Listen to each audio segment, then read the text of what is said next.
They staged the shootout for the Big Apple last Sunday when Bill Arnsparger's New York Giants faced the New York Jets for the championship of New York City. Arnsparger, who masterminded Miami's famed no-name defense, has not had the same success with his Giants.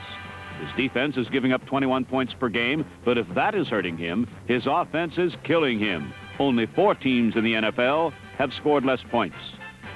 Part of the Giants' problem has been their running game, where a series of injuries to Ron Johnson, the latest a broken hand, have kept the 1,000-yarder out of action. But it isn't hands or legs that have miniaturized the Giant offense. Rather, it is an arm. Last week, however, the Giants seem to have solved their quarterbacking woes when Craig Morton, acquired from the Cowboys, got his first start and passed for over 250 yards in leading the Giants to their second win of the season. That's one win more than Charlie Winner's Jets. Winner, like Arnsparger, is in his first season as head coach of a New York franchise. But when you speak of the Jets, you speak of Joe Namath. Mr. Jet is the heart and soul of his team, but the fact remains that the quarterback with the pantyhose legs has not beaten a team with a winning record since Super Bowl III. So, with not much more at stake than a championship of a city, the 2 New York representatives of the National Football League prepared to do battle 75 miles away from the city that they were fighting for, in New Haven, Connecticut, where the New York Giants face the New York Jets in the NFL Game of the Week.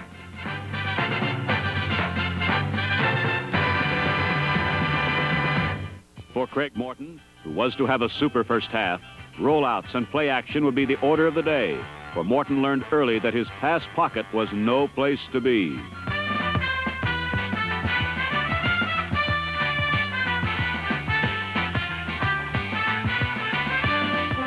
An inspired jet rush line once knocked down a Morton pass, then twice knocked down Morton himself, as the Giants' first series went nowhere.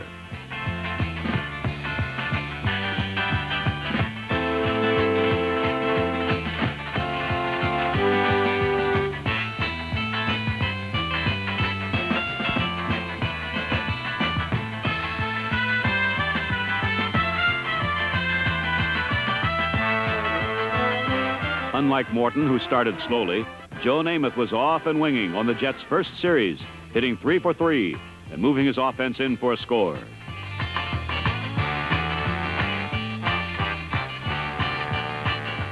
Namath's first pass to David Knight was good for 10 yards and a first down, and his second to Emerson Boozer over the middle gained 12 more.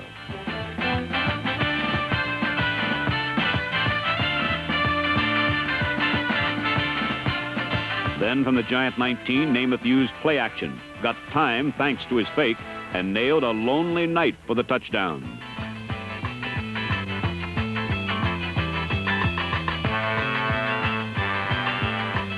Looking at the play from our end zone slow motion camera, we can see that Giant middle linebacker Brian Kelly, number 55, was concerned about coverage to his right, but he was perhaps too concerned, and his drop back into the middle zone was not quick enough, thanks to Namath's play fake.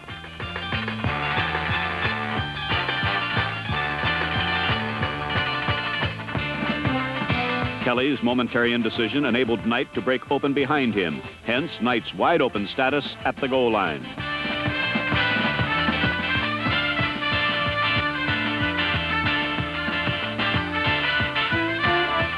Namath had moved the Jets 56 quick yards, and the Giants suddenly trailed 7-0.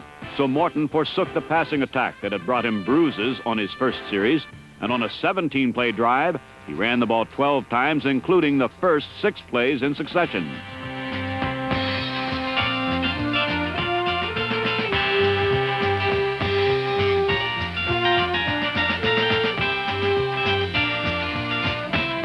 The 6 plays gained 30 yards, but more important was the fact that it cooled the Jet pass rush, and with less heat in the pocket, Morton began to throw.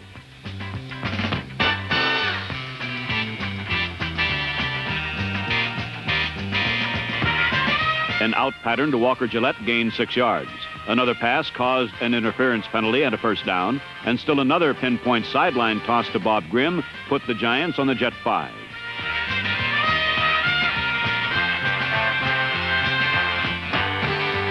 From there, Morton went back to the run, and it cost him. Doug Kotar could not get outside and lost 4 yards.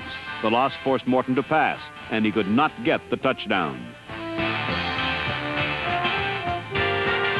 Feeding the play reveals that it was a super play by number 21, Steve Tannen, who leaped over a blocker that caused the loss. The Giants had to settle for a field goal and trailed 7-3. On the Jets' second series, Namath hit his fourth and fifth consecutive passes of the game, with the fifth gaining 21 yards as the Jets were moving again. Looking at the play in slow motion, we can see why Namath was having so much success. For Joe's brittle knees, protection is the name of the game. And on this play, Namath got enough time to pose for his publicity stills before rifling another completion.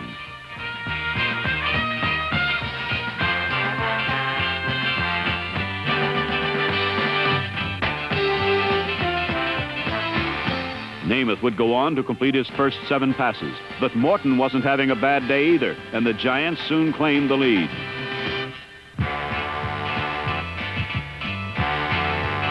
A short pop to Bob Tucker helped slow the Jet rush even more, and on the next play, Morton dropped straight back and let it fly. After the 41-yarder to Gillette, Morton sent Bob Grimm in motion, pulling Burgess Owens to the right. And when Steve Tannen, number 21, was fooled by Morton's bootleg, Bob Tucker was free enough to one-hand a touchdown.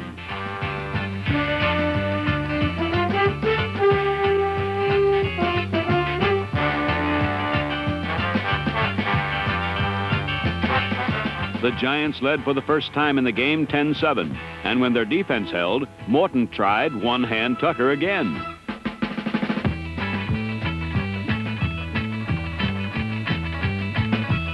But this time, Tucker couldn't hold on, and the Jets forced a punt. With the Giants aware that Namath was on a hot roll, Joe now turned to his running game.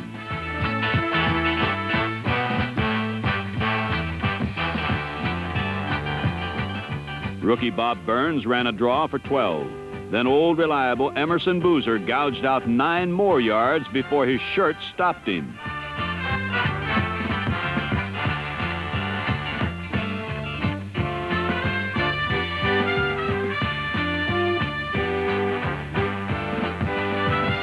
But when Namath went back to the pass, Boozer proved that while he may be old after 9 years of running back pounding, on this play he wasn't so reliable, dropping Namath's pass before doing his wounded fighter plane routine.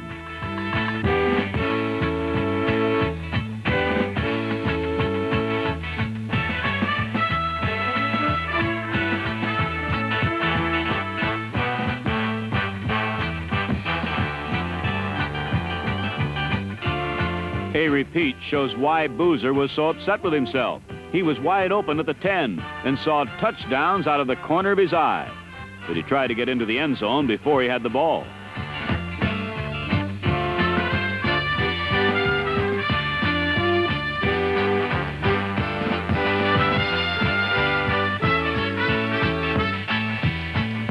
The Jets would settle for a field goal from Pat Leahy, who was filling in for knee-weary Bobby Howfield.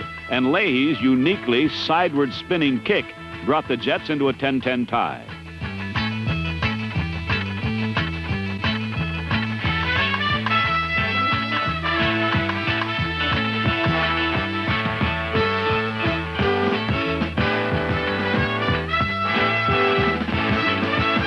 In the half, Morton would have to use the pass to conserve time and move the ball, but he was still hot and moved the ball he did.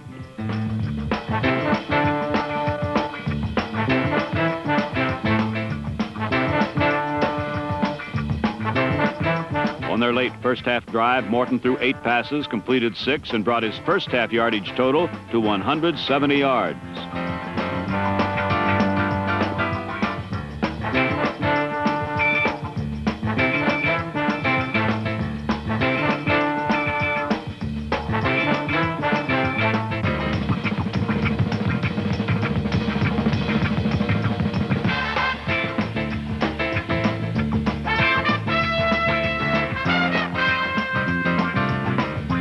His last completion carried to the Jet 5 before Bob Tucker was put down hard with 23 seconds left.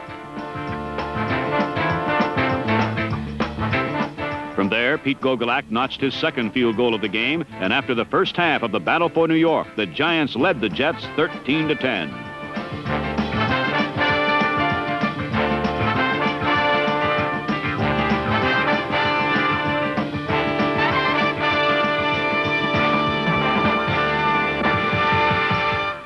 John Riggins and his backup, Mike Adamley, injured, the Jets didn't figure to run. But on the first series of the third quarter, they were running at will. Bob Burns and Emerson Boozer ate up huge chunks of real estate as the Jets moved 74 yards in 16 plays into the Giant end zone.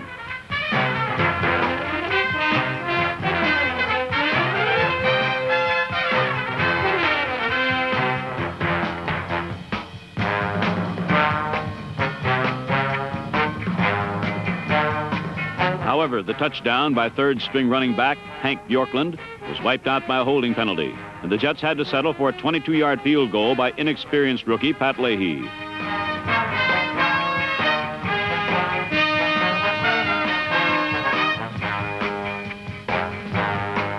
The score was now tied at 13 apiece.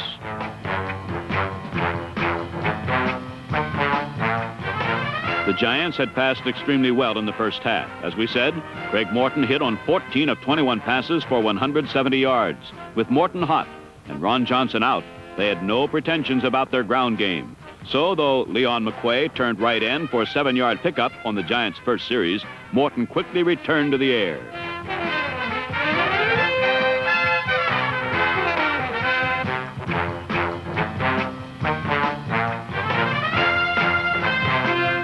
He hit tight end Bob Tucker for his 6th pass reception of the game, a big one.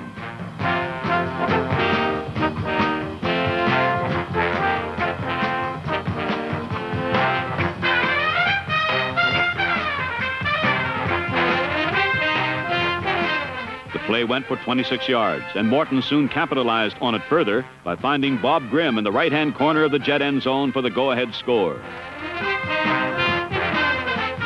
No one appreciates the acquisition of Craig Morton more than Bob Grimm. He, along with the other wide receivers, was ignored by the departed Norm Snead, who preferred the short pass to the setbacks. But Morton has the arm to hit his wide receivers, and their receptions have jumped since he joined the Giants 3 weeks ago. Now trailing by 7, Joe Namath began the fourth quarter by filling the air with footballs. His passing brought the Jets all the way to the Giant 14, and there he crossed up his opponents with a give to Bob Burns.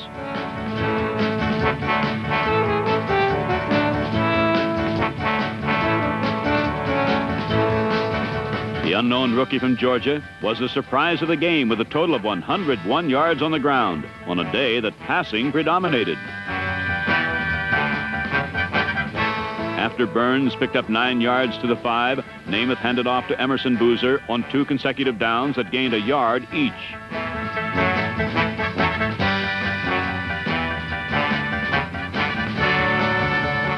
Then, from the 3, he improvised on a fake to Boozer that completely fooled the Giant defense and Boozer himself, and peg-leg Joe Namath limped across the goal line.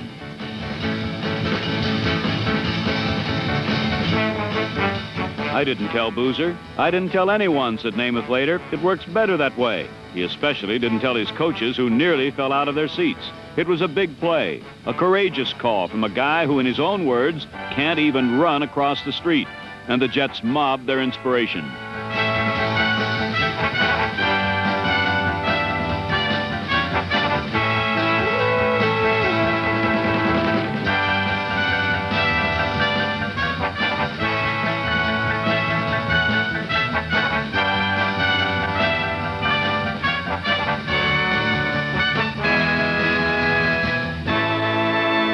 With the battle for New York tied at 20, the Giants got some inspiration of their own on the following kickoff, when Joe Dawkins picked up some blocks, broke some tackles, and went all the way to the Jet 42, a return of 53 yards.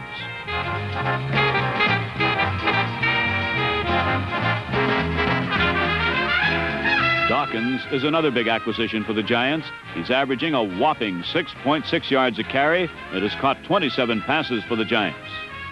Morton continued his uncanny accuracy when he speared Walker Gillette on a tough sideline pass for 12 yards.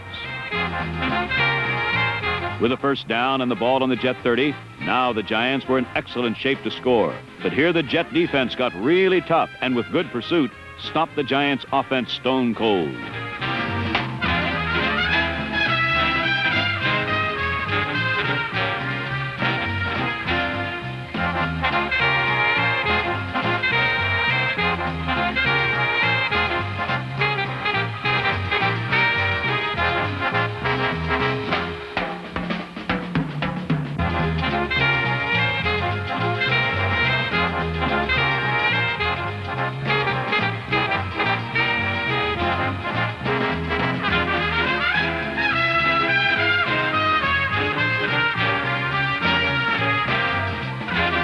On third down, Steve Tannen's diving save on a Morton pass intended for Tucker ended the Giants' threat, forced a punt, and gave the Jets one last chance to break the tie as the clock was winding down.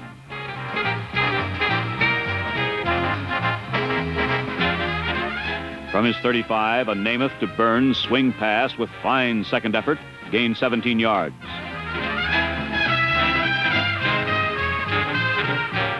Then Broadway Joe hit Rich Castor over the middle for 13 and a second straight first down.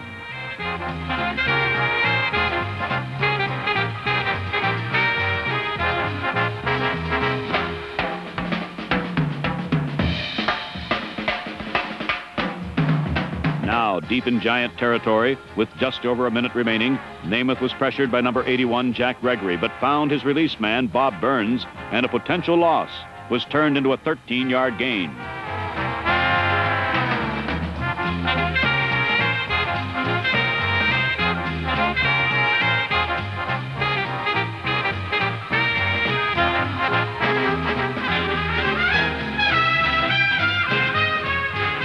Two plays later, it was 3rd and 5 from the 12, and Namath had all day to wait for a receiver to come open. Like he was posing for a painting, he waited and watched Jerome Barkham beat his man in the end zone. But linebacker Brian Kelly came across and made a great diving save.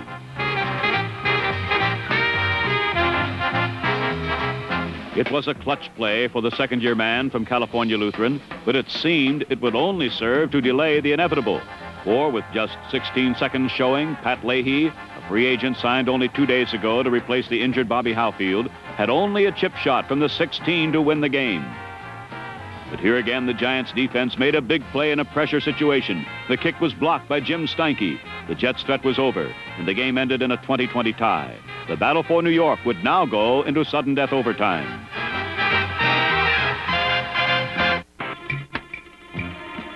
The Giants got a very big break when they won the toss and would have first possession in this only the second overtime game in regular season play. Choosing his plays carefully and safely, Morton took his team down inside Jet territory. After a pass to Gillette gave them a first down on the Jets' 34, the tide seemed to turn away from the Giants. Their star tight end, Bob Tucker, was injured on the play, and in 3 more plays, the Giant attack got little yardage. So on 4th and 1 and the ball on the 25, Coach Arnsparger bypassed the try for a first down and decided to go for the field goal. Pete Gogolak's attempt would be a 42-yarder, and if he hit it, the game would be over.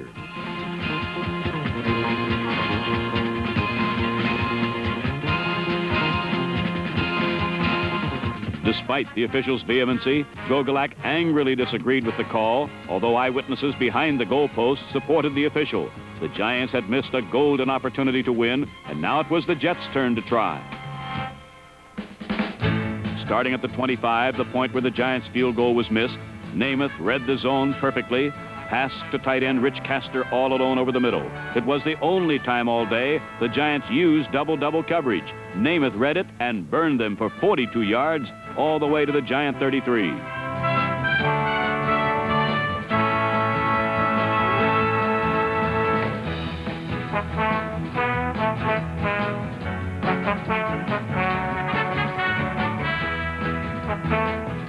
Next, Namath, continuing his hot hand, pumped right and threw left to Barkham, who took the ball for 12 yards.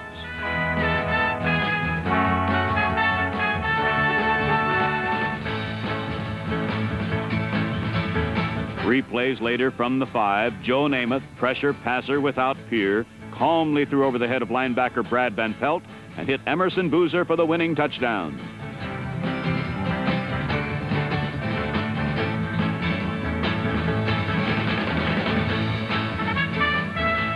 Let's take another look at the winning play, which was called from the press box by Jet coaches. Taking advantage of Van Pelt's penchant for playing the run, Emerson Boozer was designated primary receiver, and it worked to perfection as he easily slipped behind the linebacker, number 10.